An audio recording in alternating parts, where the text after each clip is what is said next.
We've also seen them actively silence members of the House of Representatives who are Black and not silence someone who is doing the exact same action who is a white woman, Gloria.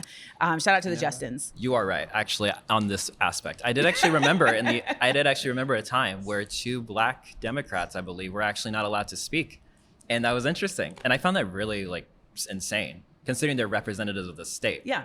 So no, I totally can get where you're coming from, but I don't think that's a institutionalized problem where it's a law per se. I think it's more so a personal vendetta in a way. What's the difference if you are a lawmaker and you're exacting your personal choice through impediment of law change? So if we're going to go based on systemic racism, it has to be institutionalized, which means it has to be written into law, made public.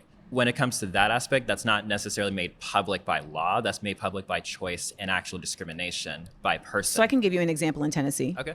So for instance, in Tennessee, we can say that they are put into law that now tax dollars, the public's tax dollars will be supporting voucher systems. The voucher systems for the schools allow parents to choose whatever school they want their child to go to using taxpayer money. And these schools can be private schools. And private schools are not in any way limited from creating systems of segregation. And this is actually how segregated schools was carried out previous to Brown versus Board of Education. So this is a systemic example.